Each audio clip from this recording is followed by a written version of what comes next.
آقا کریم علیہ السلام کی ولادت طیبہ، میلاد رحمت،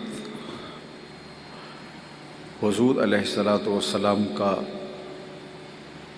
مولود مسعود تشریف آوری اللہ کی بہت بڑی نعمت ہے، بلکہ جتنی دیگر نعمتیں ہمیں میسر آئیں ان ساری نعمتوں اور ساری کرم نوازیوں کا سبب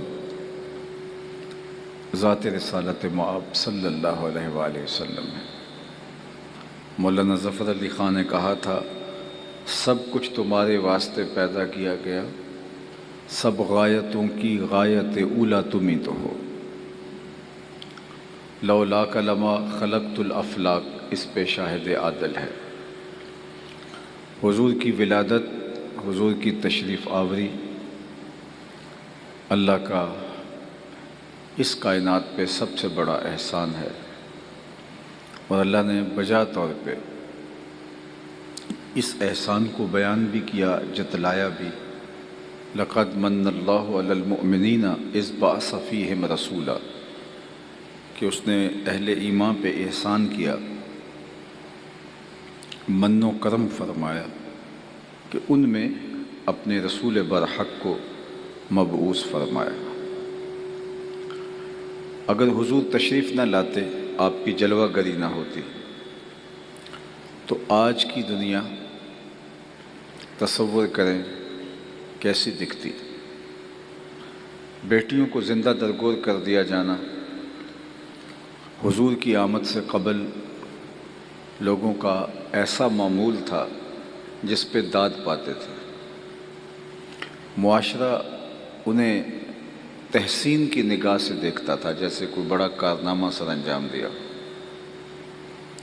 اور بیٹی کو اپنے ہاتھوں سے زندہ درگور کر دینے والا فخر و مباحات کے ساتھ اترا کے چلتا تھا کہ میں اپنی آبرو کی حفاظت کی۔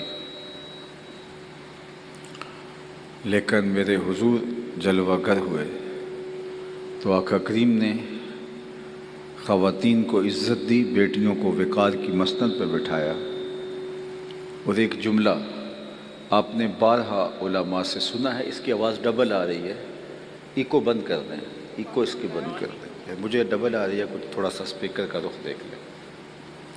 توجہ چاہوں گا۔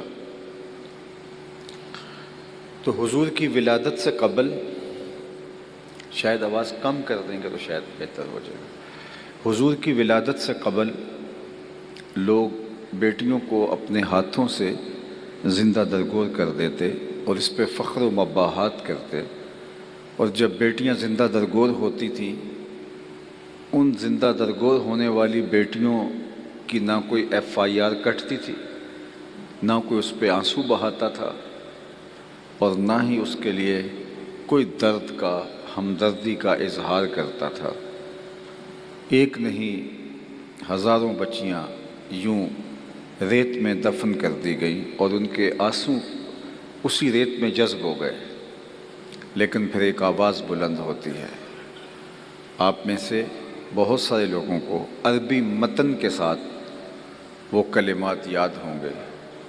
جب بیٹیوں کو زندہ درگور کر کے باپ فخر کر رہا تھا، تو میرے آقا، میرے مولا حضور ختمی المرتبت صلی اللہ علیہ وآلہ وسلم نے ارشاد فرمایا، فاطمہ تو بدعۃ منی، لوگوں سن لو، میری فاطمہ میرے جگر کا ٹکڑا ہے۔ لوگوں نے اس کو کلمہ تحسین کے طور پہ لیا، لیکن میں سمجھتا ہوں یہ اس ظالمانہ سماج کے خلاف کلمہ جہاد تھا۔ جب بیٹیوں کو زندہ درگور کر کے باپ فخر کر رہا تھا، تو یہ کہنا کہ میرے جگر کا ٹکڑا ہے، اس زمانے میں یہ کلمہ جہاد تھا جو حضور علیہ السلام نے بلند کیا۔ آج اپنی بیٹی کے لیے کتنے محبت برے لفظ باپ بولتا ہے، ماں کتنے پیار برے جذبات کا اظہار کرتی ہے، لیکن اس وقت جب باپ زندہ درگور کرتا تھا اور ماں اس پر آنسو بھی نہیں بہا سکتی تھی، اس زمانے میں یہ جملے کہ میرے جگر کا ٹکڑا ہے میری بیٹی، تو یہ دنیا کو، اس ظالمانہ سماج کو ایک میسج دینا تھا کہ بیٹیاں کس عزت کے قابل ہیں، اور پھر اس کا نتیجہ کیا ہوا۔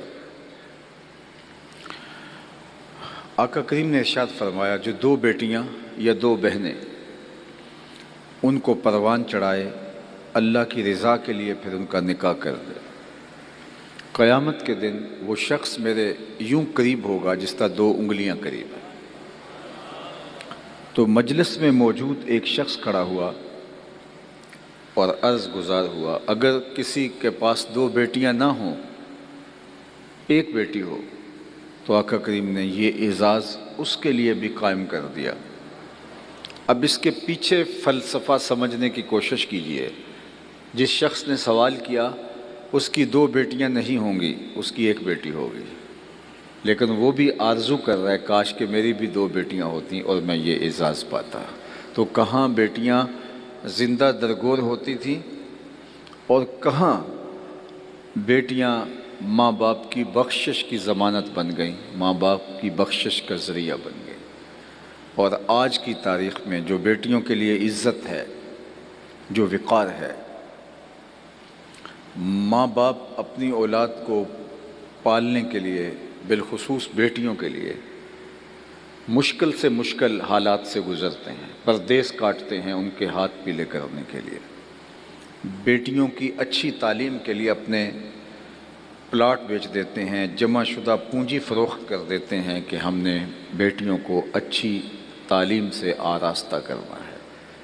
یہ باپ تو زندہ درگور کرتے تھے اس لیے بھی کہ کل یہ وراثت میں حقدار نہ ہو جائیں، اس لیے بھی زندہ درگور کرتے تھے کہ یہ تلوار چلانے کے قابل نہیں ہیں، اس لیے بھی زندہ درگور کرتے تھے کل کوئی ہمارا بہنوئی یا ہمارا داماد نہ کہلائے۔ لیکن میرے حضور نے بیٹیوں کو وہ عزت عطا کی کہ بیٹیاں چار دیواری کی زینت قرار پائیں، آنگن کا نور بنی، اور باپ کو بیٹیاں بیٹوں سے زیادہ محبوب ہو گئیں۔ میں نے ایک بوڑھے شخص کو اپنی کمر پہ مزدوری کرتے ہوئے بورے لاد کے جاتے ہوئے دیکھا، تو میں نے اسے کہا، شناسائی تھی کہ آپ بوڑھے ہو گئے ہیں، اب کام چھوڑ دیں، تو مجھے اس کا لہجہ نہیں بھولتا۔ اس نے ایسے شہادت والی انگلی کھڑی کی اور کہا، حضرت ابھی ایک بیٹی رہتی ہے جس کی میں نے شادی کرنی ہے۔ تو میں نے کہا یہ باپ تو زندہ درگور کرتا تھا، اور آج یہ جھکی ہوئی کمر پہ بوریاں لاد کے اپنی بیٹی کے ہاتھ پیلے کرنا چاہتا ہے۔ اس کے دل میں بیٹی کا پیار کس نے ڈالا؟ تو آواز آئی میلاد والے رسول نے۔ تو یہ ایک دن کا میلاد نہیں، ساری زندگی بھی حضور کے نام لگا دیں، حق کے شکر ادا نہ ہو۔ لاہور مال روڈ پہ ایک زمانہ ہوا، خواتین نے جلوس نکالا تھا کہ ہمیں حقوق چاہیے۔ خیر اب تو روش نکل گئی اور ہر سال عورتیں ہاتھوں میں پلے کارڈ لیے حقوق کیا بےہودگی کا مظاہرہ کرتی ہیں۔ تو اس زمانے کے اندر ہمدرد حال لٹن روڈ پہ ہمارا ماہانہ درس قرآن کا ایک اجتماع ہوتا تھا، تو میں نے اس موقع پہ کہا تھا کہ تمہیں حقوق تو دیے ہی اسلام نے، بلکہ جینے کا حق ہی اسلام نے دیا ہے۔ یہ معاشرہ تو تمہارا وجود برداشت نہیں کر سکتا۔ عورت کو از قبیل جنس انسان ماننے سے دنیا کے دانشوروں نے انکار کیا۔ انہوں نے کہا کہ یہ ہم شکل ضرور ہے انسان کی، انسان نہیں ہے۔ انسان کے بچوں کو جنم دیتی ہے، انسان نہیں ہے۔ انسان کے بچوں کو دودھ پلاتی ہے، انسان نہیں۔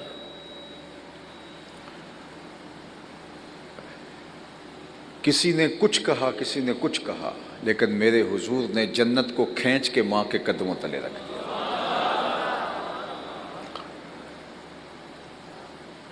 بدھ نے کہا تھا عورت بدی کا سرچشمہ ہے، اس کے ہوتے ہوئے خدا کا قرب نہیں مل سکتا۔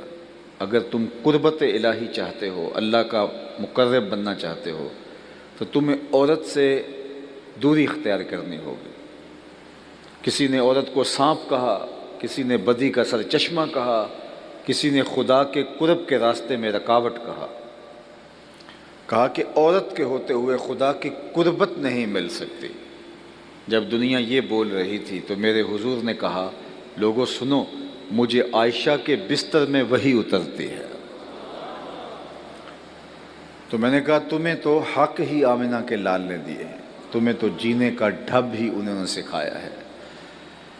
حضرت سیدہ زہرا پاک سلام اللہ علیہا جب حضور سے ملنے آتی تو حضور اٹھ کے استقبال کرتے، فَأَجْلَسَهَا فِي مَجْلَسِهِ، اور حضور انہیں اپنی مسند کے اوپر بٹھاتے، دنیا کو بتایا کہ بیٹی کس لائق ہے اور اس کی عزت کیا ہے اور اس کی تکریم کیا ہے۔ تو کائنات کے اندر جو انسانی رویوں میں خوبصورتی آئی ہے، جو انسانی رویوں میں جمال پیدا ہوا ہے، تو اس کا سبب اللہ کے محبوب علیہ السلام کی تشریف آوری ہے۔ ورنہ مجھے بتائیے، جو بیٹی زندہ درگور کرتے تھے، بہن کاٹ دیتے تھے، ماں کو عکاس کے میلے میں فروخت کرتے تھے، سکی ماں کو عکاس کے میلے میں 900 دراہم کے اندر 3 بیٹوں نے بیچا ہے۔ یزدگر دوم نے اپنی بیٹی سے شادی رچا رکھی تھی، اپنی بہن سے نکاح ان لوگوں نے کر رکھے تھے، اور جو حال بیوی کا ہوتا تھا الیاذ باللہ، سوتیلی ماں کا جو حال ہوتا تھا الیاذ باللہ، سوتیلی ماں سے نکاح کرتے تھے، باپ کی منکوحہ سے نکاح کرتے تھے، اور ترکے میں بٹتی تھی وہ، جس طرح باقی اشیاء گھر کی بٹتی ہیں اور تقسیم ہوتی ہیں، وہ کنیز کی طرح اس کو ٹریٹ کیا جاتا تھا۔ اور اللہ کے محبوب صلی اللہ علیہ وآلہ وسلم نے ہر رشتے کو تقدس بخشا۔ آج کی تاریخ میں اگر آپ تک میری آواز درست پہنچ رہی ہے تو آج کی تاریخ میں بھی ایسے لوگ موجود ہیں جو بیوی کو پاؤں کا جوتا سمجھتے ہیں۔ بد نصیب لوگ آج کی تاریخ میں بھی ایسے ہیں، جبکہ آج کی تاریخ میں بیٹی کی عزت ہے، بہن کی تکریم ہے، ماں کی عزت ہے، لیکن بیوی جو چوتھا رشتہ ہے انسان کا، اس کو آج بھی تکریم وہ حاصل نہیں ہے، الا ماشاءاللہ جو دیندار ہیں، میں ان کی بات نہیں کرتا، جو تہذیب اور تمدن سے شناسہ ہیں میں ان کی بات نہیں کرتا، عمومی رویے آج بھی پائے جاتے ہیں، جبکہ باقی 3 رشتوں کا تقدس موجود ہے، لیکن بیوی کے لیے آج بھی ایسے مکروہ جذبات لوگوں کے رویوں میں موجود ہیں۔ میں آپ سے سوال کرتا ہوں، جب ان 3 رشتوں کا بھی تقدس نہیں تھا تو پھر بیوی کا کیا حال ہوتا ہوگا؟ یعنی جب ان 3 رشتوں کا آج کی تاریخ میں تقدس موجود ہے تو کئی لوگ بیوی کو پاؤں کا جوتا کہہ دیتے ہیں، تو مجھے بتاؤ جب ان 3 رشتوں کا بھی تقدس نہیں تھا تو اس وقت بیوی کا کیا حال ہوتا ہوگا؟ لیکن میرے اور آپ کے آقا و مولا حضور ختم المرتبت صلی اللہ علیہ وآلہ وسلم نے ارشاد فرمایا، خیرکم خیرکم لأہلہ وَأَنَا خَيْرُكُمْ لِأَهْلِ، تم میں سے بہترین وہ ہے جو اپنے اہل خانہ کے ساتھ بہترین ہے، اور میں تم میں سب سے زیادہ اپنے اہل خانہ کے ساتھ بہتر ہوں۔ ام المومنین سیدہ عائشہ رضی اللہ تعالی عنہ کو حضور حمیرہ کہہ کے پکارتے تھے، لاڈ سے حضور نے یہ نام رکھا تھا۔ فرماتی ہیں ایک دن میں آب خورے میں پانی لے رہی تھی تو اللہ کے محبوب تشریف لائے، تو مجھے دیکھا اور دور سے مجھے پکارا، حمیرہ تھوڑا سا پانی میرے لیے بھی چھوڑنا، تو میں نے حضور کے لیے تھوڑا سا پانی چھوڑ دیا، تو آقا کریم نے میرے ہاتھ سے آب خورا لیا، پھر پانی پینے لگے، پھر رک گئے اور پھر مجھ سے مخاطب ہوئے اور فرمایا، عائشہ ذرا بتانا تم نے ہونٹ کہاں لگائے تھے؟ مجھے یہ بتاؤ، اگر شوہر کا رویہ بیوی کے ساتھ یہ ہو تو گھر کا جنت کا ماحول نہیں بنے گا؟ اور آج کتنے لوگ ہیں جو یہ تو چاہتے ہیں کہ بیوی ہمارا جوٹا لے لے، لیکن وہ بیوی کا جوٹا نہیں لینا چاہتے۔ یہ میں نے پچھلے دنوں میں کہا ایک جگہ پہ، میں نے کہا کہ مومن کے جوٹے میں شفا ہے، اور لوگ پیروں کا جوٹا پیتے ہیں، تو میں نے کہا پیر صاحب مرید کے جوٹے میں بھی اسی طرح شفا رکھی گئی۔ اللہ کے محبوب صلی اللہ علیہ وآلہ وسلم کی زندگی کا ایک واقعہ آپ نے بارہا علماء سے سنا ہوگا کہ حضرت ابو ہریرہ رضی اللہ تعالیٰ عنہ فرماتے ہیں کہ بھوک کی شدت اتنی تھی کہ پیٹ کمر سے چپک گئے۔ یہ صفہ کے چبوترے پہ حضور سے پڑھنے والے لوگ تھے۔ آقا نے سوال سے منع کیا تھا، مخمسے کی حالت میں جائز بھی ہے، لیکن ہمیں سوال کرنے کی ہمت نہیں پڑ رہی تھی۔ جب انتڑیوں میں بل پڑنے لگے اور بھوک سے نڈال ہو گئے اور کمر سیدھی نہیں ہو رہی تھی، تو کہتے ہیں میں مسجد نبوی کے ایک ایسے گوشے میں آ کے بیٹھ گیا جہاں لوگ گزر کے اندر جاتے تھے۔ میرا خیال یہ تھا کہ کوئی مجھے دیکھے گا اور میرے چہرے کی نکاہت سے محسوس کر لے گا کہ مجھے بھوک لگی ہے اور میرے درد کا درماں ہو جائے گا، مجھے سوال کی نوبت بھی نہیں آئے گی اور میری ضرورت بھی پوری ہو جائے گی۔ لیکن جو آئے اور سلام لے کے گزر جائے، کسی نے میرے اندر اتر کے دیکھنے کی زحمت گوارا نہ کی۔ ہستی پلکوں کے نیچے غم بھی پلتے ہیں، مگر کون دیکھتا ہے اتنی گہرائی میں۔ کہتے ہیں میں نے کہا کہ خود بات کرنی چاہیے، تو حضرت عمر رضی اللہ تعالی عنہ آئے۔ میں نے انہیں کوئی مسئلہ شرعی پوچھا تو انہوں نے اس کا جواب دیا اور آگے بڑھ گئے۔ میں نے کہا کہ میرا کام تو نہیں بنا۔ پھر میں انتظار میں تھا کہ حضرت صدیق اکبر رضی اللہ تعالیٰ عنہ آئے، ان سے بھی کوئی مسئلہ شرعی دریافت کر لیا۔ تو وہ بھی جلدی میں تھے، انہوں نے مسئلہ بتایا اور آگے بڑھ گئے۔ میں نے کہا میرا مسئلہ تو وہیں رہ گیا۔ پھر میں خاموش بیٹھا تھا کہ ایک جانب سے روشنی اور نور نکلا اور دل و قلب و نگاہ کے مرشد اولین تشریف لے آئے۔ یہ حضور تھے۔ تو کہتے ہیں کہ سوال کرنے کی پھر ہمت نہ پڑی، پھر میں نے حضور سے بھی کوئی مسئلہ ہی پوچھ لیا۔ تو جب میں نے حضور سے مسئلہ پوچھا تو حضور نے میری جانب غور سے دیکھا، پھر مسکرائے اور پھر کہا ابو ہریرہ بھوک لگی ہوئی ہے؟ میں نے کہا جی حضور مجھے بھوک لگی، مسئلہ یہی تھا۔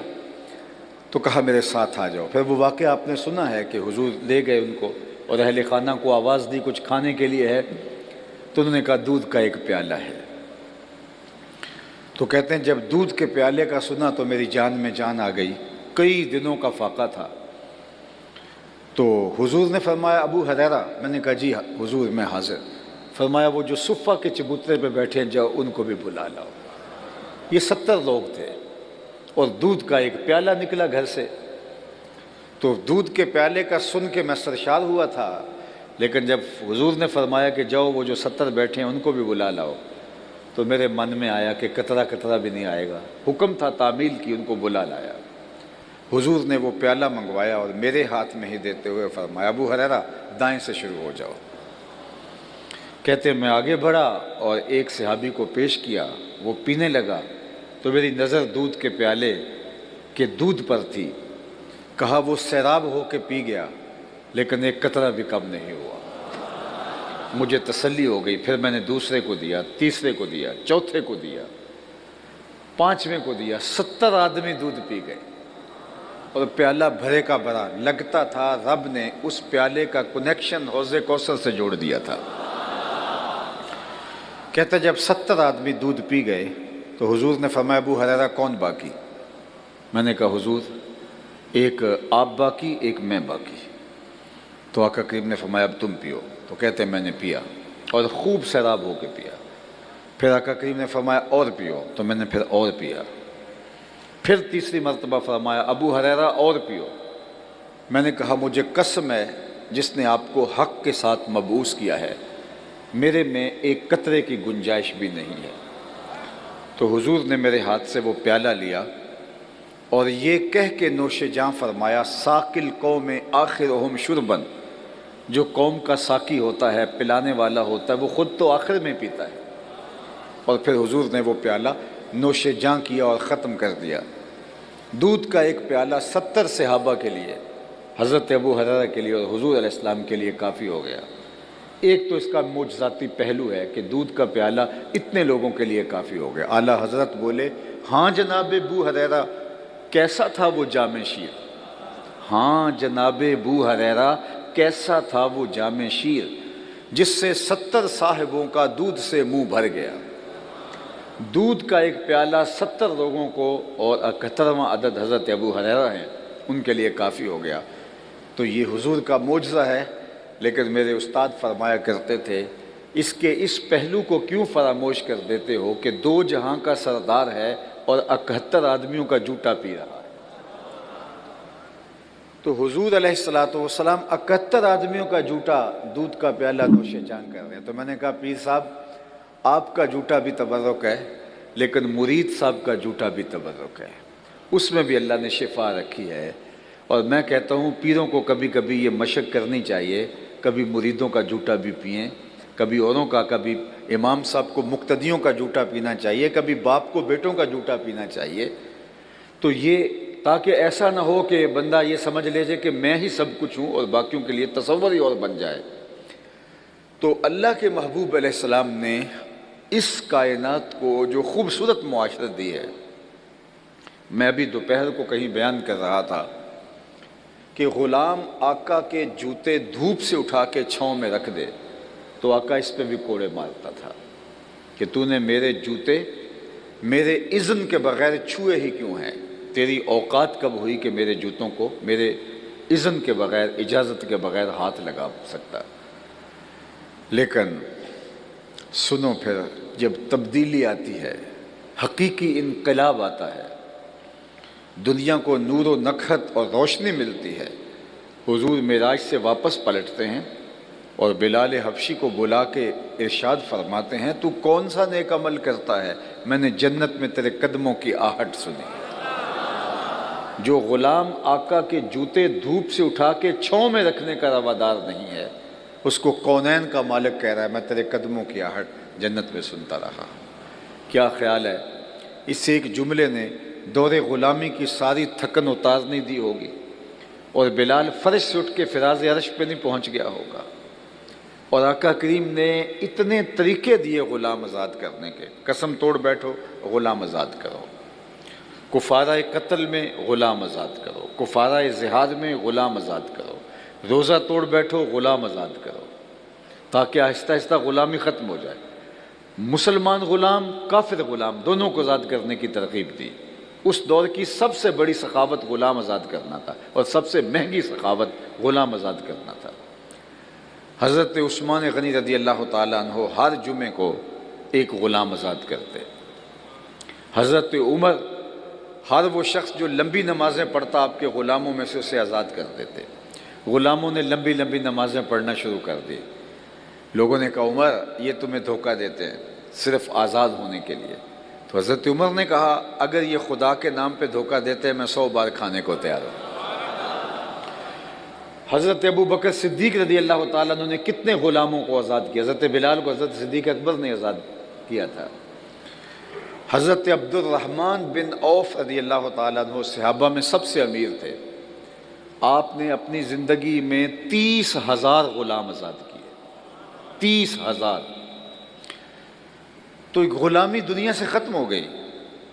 اسلام کی دی ہوئی ترغیب کے نتیجے میں ایک ایسا خوبصورت نظام متعارف کروایا جس سے غلاموں کو آزادی ملنا شروع ہو گئی، اور غلامی کی لعنت سے دنیا پاک ہو گئی۔ اللہ اکبر۔ ورنہ جو غلاموں کے ساتھ حال ہوتا تھا اور جس طرح غلام بکتے تھے دنیا کی منڈیوں میں، اللہ اکبر۔ تو یہ میرے حضور تھے جنہوں نے آ کے اس نظام کو ختم کیا، اور دنیا کو جب تک غلام موجود رہے تو ان کو یہ حکم دیا جو خود پہنتے ہو انہیں بھی پہناؤ، جو خود کھاتے ہو انہیں بھی کھلاؤ، ایسا بوجھ نہ ڈالو جس کو وہ اٹھا نہ سکیں، ان کے خیال کا، ان کے آرام کا خیال رکھو۔ مکاتبت، غلاموں کو مکاتبت کا حکم دیا کہ غلاموں سے لکھ لکھا کر لو کہ وہ اتنے پیسے تمہیں کما کے دے دیں تو تم انہیں آزاد کر دیں گے۔ اللہ اکبر۔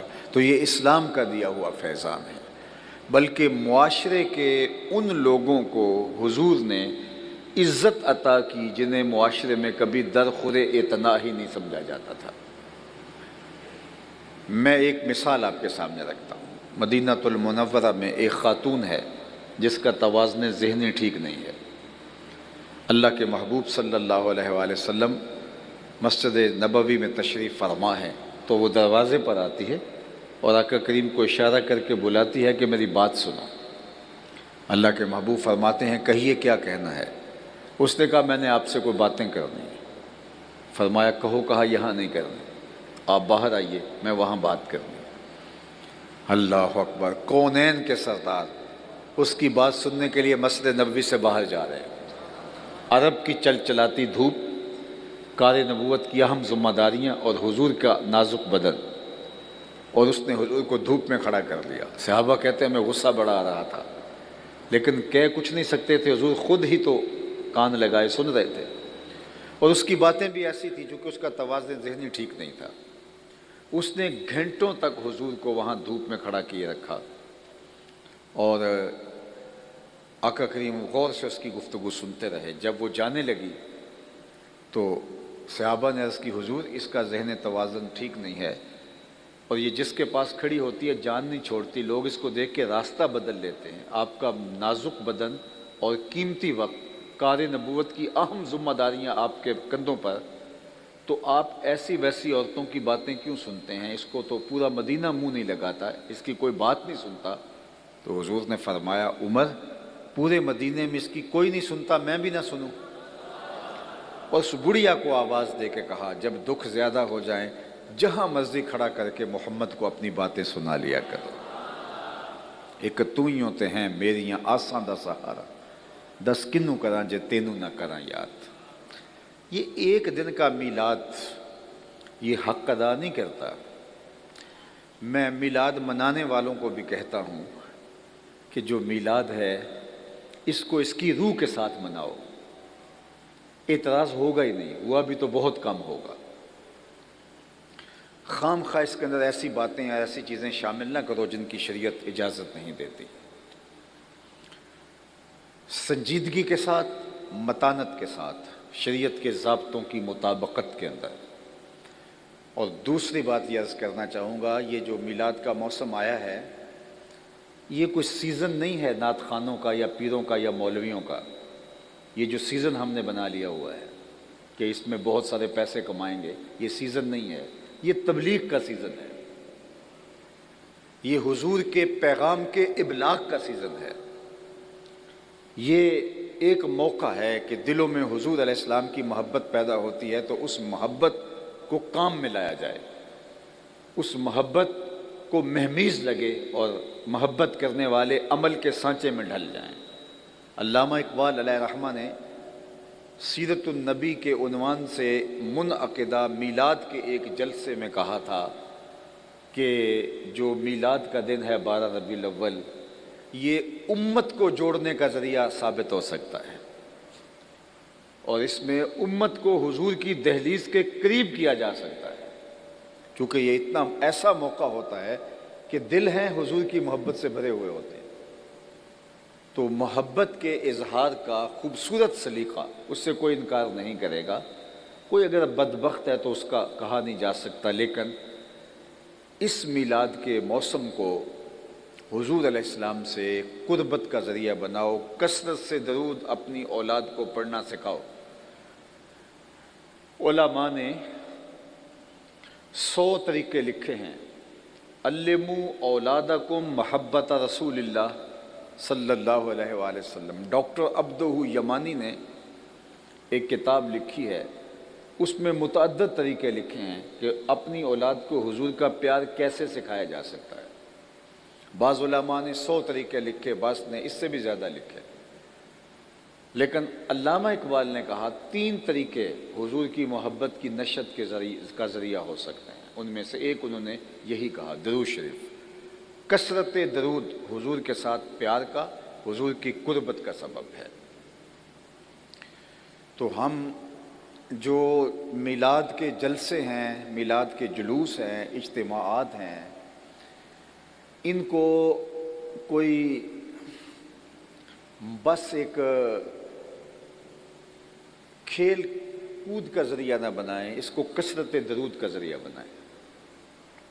بار بار حضور پر درود، سنجیدگی اور متانت کے ساتھ حضور کی سیرت کا بیان، حضور کے فضائل کا بیان، حضور کے مناقب کا بیان۔ یہ نعت خوانی خود درود ہے. اگر یہ ہمارا کاروبار نہ بنے اور اس کے ذریعے سے ہم اپنی جیبیں بھرنے کے چکر میں نہ ہوں اور اس کے اندر ایسی چیزیں شامل نہ کر دی جائیں جن پر شریعت قدغن لگاتی ہے، تو میں سمجھتا ہوں کہ جو محفل نعت ہے یہ بہت بڑا ذریعہ ہے حضور کی قربت کا. اور حضور کے کتنے صحابہ تھے جو حضور کی مدح کرتے تھے اور آقا کریم کی خوشنودی کا سبب تھا یہ. تو اس لیے یہ جو محافل میلاد ہیں، یہ جو مجالس ہیں، یہ دن خاص طور پہ آج اگر چاند طلوع ہو گیا ہے تو 12 دن جو خاص طور پہ کثرت کے ساتھ درود پڑھیں گے تو آپ کی اولاد اور آپ حضور کے قریب ہوں گے. آپ طے کریں کہ اس میلاد میں ہم اتنی مرتبہ درود پڑھنا ہے اور اپنے بچوں کو بٹھا کے اپنے بچوں کو درود پڑھنے کا عادی بنانا ہے. بچے اگر درود شریف پڑھنے کے عادی ہو گئے تو ان کی زندگیاں سنور جائیں گے اور آپ کو اتنی آسودگی ان کی طرف سے ملے گی کہ آپ جو ہیں وہ اشش کر اٹھیں گے. درود طبیعتوں کو نفاست عطا کرتا ہے، طبیعتوں میں لطافت پیدا کرتا ہے. درود دلوں میں نرمی اور رقت پیدا کرتا ہے. درود آپ کی عادات کے اندر توازن پیدا کرتا ہے. درود آپ کے اندر ذہانت پیدا کرتا ہے.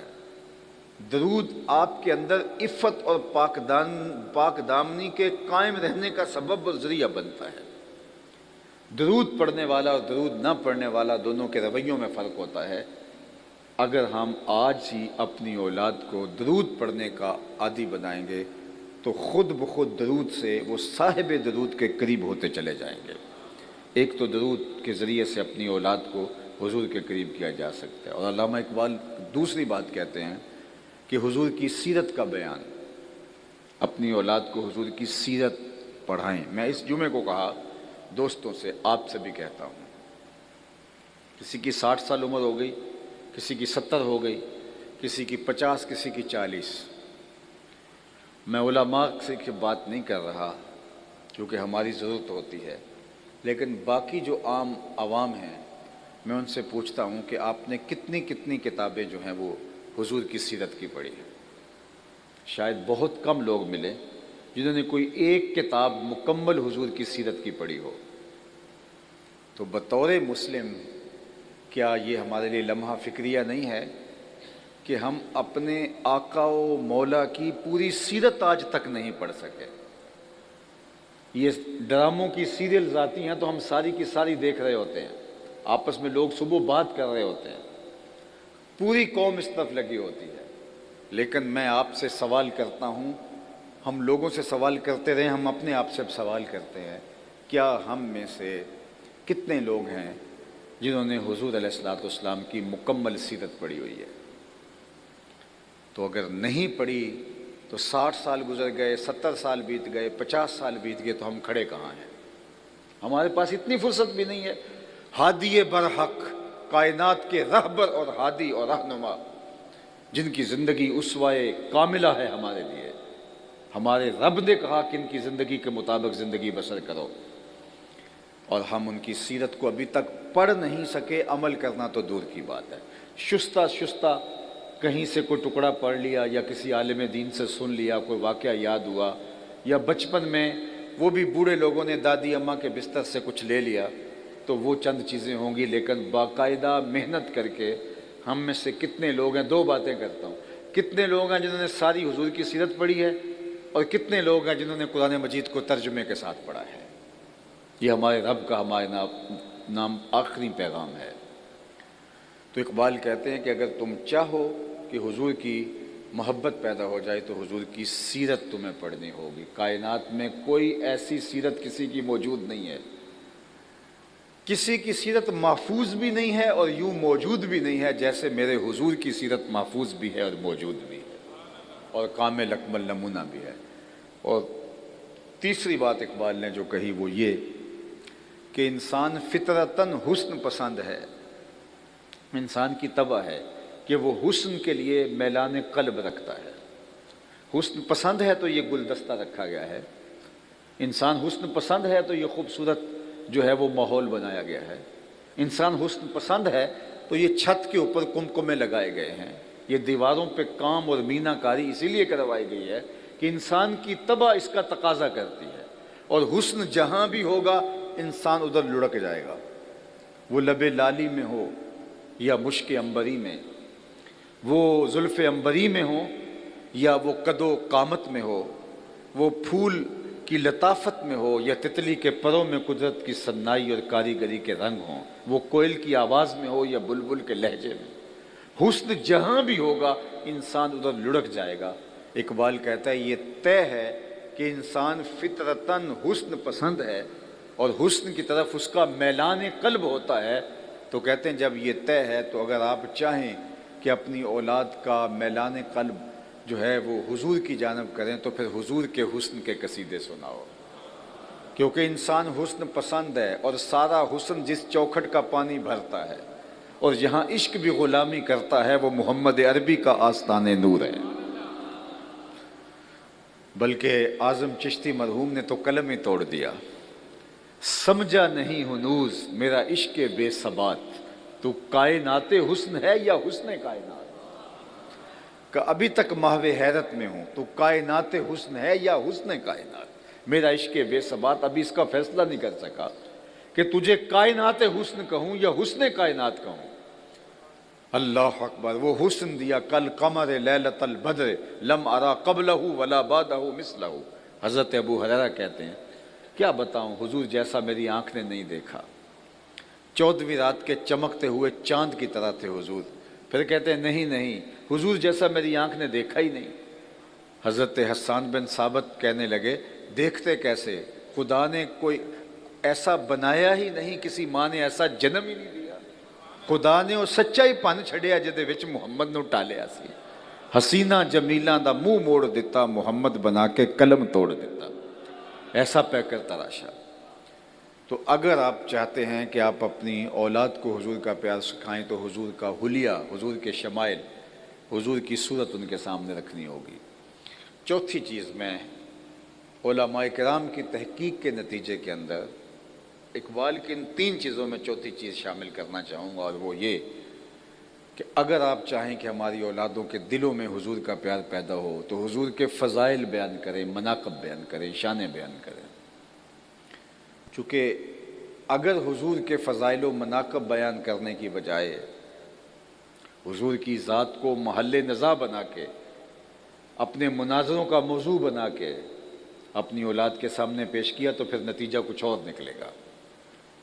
اختیار ہے یا نہیں ہے تم اس بات پہ الجھ رہے ہو، اور ادھر کیا ہے کہ وہ انگلی اٹھائیں چاند کے ٹکڑے کر دیں، سورج پلٹ کے اثر کے وقت پہ آ جائے، او سڑیاں کھجوراں اگا جان دائے، او پتھراں نو کلمے پڑھا جان دائے، قطرے کو سمندر ذرے کو ستارہ کرتے ہیں، کونین کو خم آ جاتا ہے جب زلف سوارا کرتے ہیں۔ کسی نے کہا نبی کے چاہنے سے کچھ نہیں ہوتا، میں نے کہا میاں تم نے کہاں سے دین پڑھا ہے، وہ چاہ لے تو خدا قبلے بدل دیتا ہے۔ می وریا کستوریاں دا جدوں یار نچوڑیاں زلفاں، می وریا کستوریاں دا جدوں یار نچوڑیاں زلفاں، قبلہ اودے بنیا سائم جدے یار نے موڑیاں زلفاں۔ ظہر کی نماز کا وقت ہے، قبیلہ بنو سلمہ کی مسجد ہے، 2 رکعتیں ادا ہو چکی ہیں، 2 ابھی باقی ہیں۔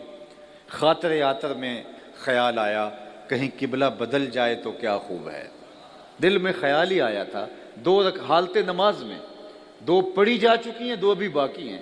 طائر سدرہ نشین کے پروں کے پھڑ پھڑانے کی آواز آنے لگی، جبریل حاضر خدمت ہوئے، رب کا سلام اور سندیسہ دیا، محبوب اگر خیال آ گیا ہے تو ابھی رخ پھیر لو، یا اللہ تیری نماز تو پوری ہو لے۔ ہم نے نماز کا وقت بدلنا ہو نا تو 1 دن پہلے بتاتے ہیں، کل سے نماز ظہر 2:15 بجے ہوگی، چونکہ لوگ تو آئے ہیں 2 بجے کے حساب سے، تو آپ نے اسی دن بتایا تو لوگ گلے کو آئیں گے، تو نماز کا وقت بدلنا ہو تو 1 دن پہلے بتانا پڑتا ہے۔ یہاں تو قبلہ بدلنا تھا، 1 نماز ہی پہلے بتا دیا جاتا، کہا نہیں محبوب ابھی رخ پھیر لو، مالک تیری نماز تو پوری ہو لے، کہا میری نماز بعد میں پوری ہوگی، پہلے تیری مرضی پوری ہوگی۔ می وریا کستوریاں دا جدوں یار نچوڑیاں زلفاں، تے قبلہ اودے بنیا سائم جدے یار نے موڑیاں زلفاں۔ وہ تو رخ بدل دے تو خدا قبلے تبدیل کر دیتا ہے۔ تو اپنی اولاد کو حضور علیہ السلام کے فضائل، مناقب، عظمتیں بیان کرو، اس کا لازمی نتیجہ یہ ہوگا کہ ان کے دل میں حضور کی محبت جاگزی ہوگی، ان کے فضائل، ان کی شانیں بیان کرو۔ آج دنیا چاند پہ پہنچ کے فخر کر رہی ہے، اور یہ چاند حضور قدموں میں بلا رہے ہیں۔ اللہ اکبر!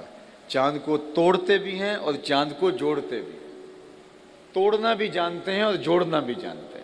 حضرت عبداللہ ابن عباس کہتے ہیں ایک دیہاتی آیا اور حضور سے کہتا ہے، حضور وہ جو درخت کے اوپر پکا ہوا پھل ہے، یہ اگر آپ کی نبوت کی گواہی دے تو میں آپ کو اللہ کا رسول مان لوں گا۔ فرمایا پھر تو مان لو گے؟ کہا انکار کی گنجائش نہیں رہے گی۔ حضور نے اشارہ کیا، ٹوٹ کے قدموں میں آ گیا، حضور کی رسالت کی گواہی دی۔ اب اس نے ایمان قبول کر لیا۔ اب وہ پھل اس کی جھولی میں ڈال دیتے، جاؤ اپنے خاندان میں جا کے بانٹو؟ نہیں، چلو صحابہ کو بانٹ دیتے، وہ قیامت تک فخر کرتے رہتے، ان کی نسلیں فخر کرتی رہتی کہ ہم نے معجزے سے ٹوٹی ہوئی کھجوریں کھائی ہیں۔ لیکن حضور نے اس پھل سے مخاطب ہو کے کہا، تمہیں جس کام کے لیے بلایا تھا وہ ہو گیا، اب واپس جا کے شاخ سے جڑ بھی جاؤ۔ صرف توڑنا نہیں جانتے، جوڑنا بھی جانتے ہیں۔ چاند کو توڑا بھی ہے، چاند کو جوڑا بھی ہے۔ اور یہاں کسی نے کیا خوب کہا، چاند کو توڑ کے جوڑنے والے، چاند کو توڑ کے جوڑنے والے، ہم بھی ٹوٹی ہوئی تقدیر لیے بیٹھے ہیں، ہم بھی شکستہ تقدیر آپ کے سامنے لیے بیٹھے ہیں، اور غزہ کا درد ہم خاصہ خاصان رسل کے حضور پیش کرتے ہیں کہ یہ امت شکستہ پا ہو گئی، در بدری کی ٹھوکریں اس امت کا مقدر بن گئی۔ تو چاند کے ٹکڑے کر کے اس کو پھر جوڑنے والے، یہ امت ٹوٹی ہوئی تقدیر لیے آپ کی بارگاہ میں حاضر ہے کہ ان کی حالت پہ رحم فرمایا جائے، اور اللہ کرے یہ میلاد کا موسم امت کی وحدت کا ذریعہ بن جائے، امت کی نشت کا ضامن بن جائے۔ 56-57 اسلامی ملک اللہ ان کے دل میں ڈال دے کہ وہ غیرت کا نور پالیں اور کھڑے ہو جائیں اور اپنے بھائیوں اور اپنی بہنوں کو اور ان کٹتے ہوئے بچوں کو بچا سکیں۔ اس وقت امت جس حالت میں، جن زخموں میں اور جن اذیتوں میں مبتلا ہے، شاید ماضی میں اتنا دردناک دور اس امت کو جو ہے وہ دیکھنا نہیں ملا۔ یہ اللہ تعالیٰ جل شانہ کی بارگاہ میں دعا ہے کہ اللہ اس موسم میلاد کا صدقہ، ان مبارک گھڑیوں کا صدقہ، غزہ کے مسلمانوں کی مدد، نصرت اور اعانت فرمائے۔ اپنی پناہوں کا حصار، آبرو مند زندگی، دنیا دین آخرت کی بہاریں۔ اور آخری بات، اور میری گفتگو اپنے اختتام کی طرف بڑھ جائے گی، اور وہ یہ کہ حضور علیہ السلام کے میلاد کو منانے کا صرف یہ رنگ اور آہنگ ہی نہیں کہ ہم جھنڈیاں لگائیں، چراغاں کریں اور گلیوں کو سجا دیں، گلیوں کی صفائی اور ستھرائی کر دیں۔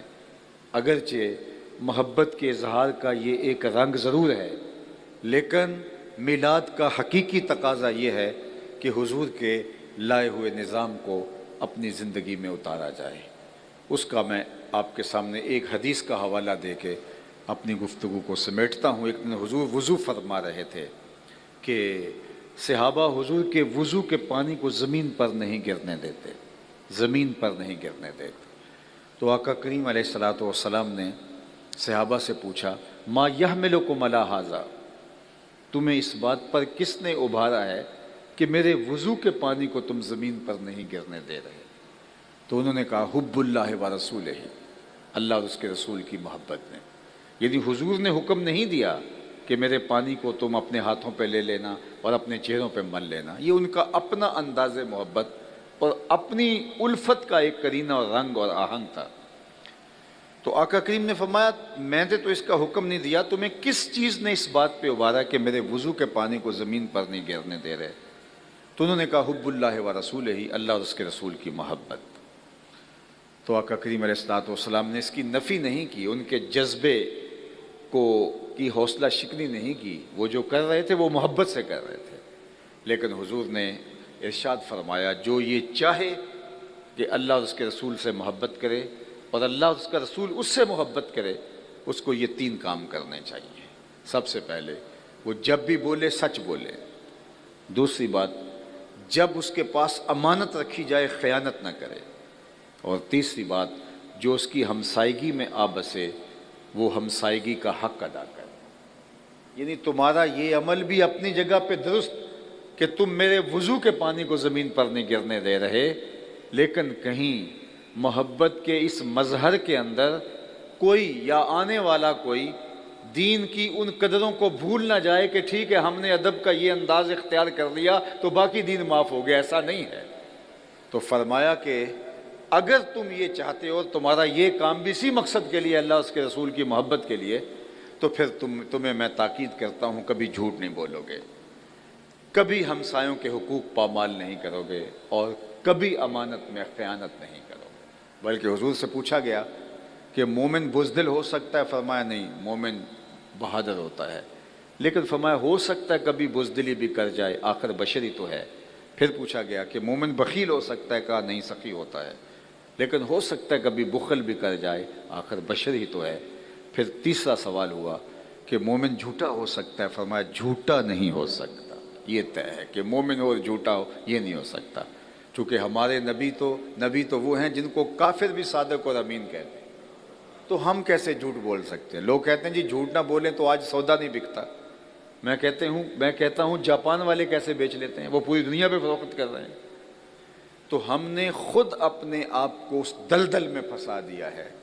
تو اگر ہم آقا کریم سے محبت کرتے ہیں تو محبت کا تقاضا یہ ہے صادق اور امین نبی کی امت سچ اور امانت کو اپنے ہاتھ سے نہ جانے دے۔ دوسرا فرمایا تمہارے ساتھ کوئی امانت رکھے تو اس میں خیانت نہ کرو۔ ہمارے دین نے تو ہمیں یہاں تک تعلیم دی، ذرا غور کیجئے، میرے لہجے میں تھکن ضرور ہے لیکن میرے لفظوں پر غور کیجئے۔ حضور علیہ الصلوۃ والسلام نے اور ہمارے دین نے ہمیں جو تعلیمات دی ہیں ان میں یہ ہے کہ اگر آپ کسی سے ہم کلام ہوں اور وہ آپ سے بات کر رہا ہو اور بات کرتے کرتے وہ دائیں بائیں دیکھے تو اس کا مطلب یہ ہے کہ وہ یہ چاہ رہا ہے کہ میری بات کوئی اور نہ سنے، تو تمہارے پاس جو اس کی اب باتیں آ گئی ہیں وہ امانت ہوں گی۔ یعنی اس نے تم کو کہا نہیں کہ یہ میری باتیں امانت ہے، آگے بیان نہیں کرنی۔ اگر وہ باتیں کرتے کرتے لہجے کو دھیما کر لیتا ہے، دائیں بائیں دیکھتا ہے، تو پھر اس کا مطلب ہے کہ وہ چاہ رہا ہے کہ میری باتیں لیک نہیں ہونی چاہیے، تو تمہارے اوپر لازم ہے کہ اس کی باتوں کو امانت رکھو۔ تو جب باتوں کو امانت رکھنا ہے تو جو وہ امانت رکھوا کے گیا ہے تمہارے پاس، اس میں تم خیانت کیسے کرو گے؟ اگر تم لوگوں کی امانتیں ہڑپ کر جاؤ گے، لوگوں کا مال ہڑپ کر جاؤ گے، زمینیں چاٹ جاؤ گے، لوگوں کا قرض دبا جاؤ گے، پھر لاکھ عمرے حج کر لو کوئی فائدہ نہیں ہوگا۔ تمہاری عمرے سے، تمہارے حج سے وہ جو لوگوں پر ظلم کیا ہے، جبر کیا ہے، اس کی معافی تو نہیں ہوگی۔ تو اس لیے ہمارا دین ہمیں کیا کہہ رہا ہے کہ اپنی زندگی کو خوبصورت بناؤ، اور آخری بات کہ ہمسائے کے ساتھ سلوک اچھا کرو۔ اگر اور ہمسایہ 40 گھروں تک ہوتا ہے، 40 گھروں تک، اگر ہم اپنے ہمسائے کے ساتھ اچھا سلوک کرنے کی ٹھان لیں تو ایک صالح معاشرہ تشکیل پاتا ہے جو جنت نما معاشرہ ہوگا۔ لیکن جب ہم سمجھتے ہیں کہ ٹھیک ہے ہمسایہ دکھ میں ہے تو رہے، ہم عاشق رسول ہوتے ہیں، ہم بہت پکے مسلمان ہیں، تو میاں نہیں، ایسا نہیں ہے۔ ہمارا دین ہم سے عمل کا تقاضا کرتا ہے۔ میرے شیخ کا ایک شعر ہے، یاری لا تو پاک نبی سنگ اے پر پوری یاری، پھر درود قبول ہے تیرا لکھ نہ لو ایک واری۔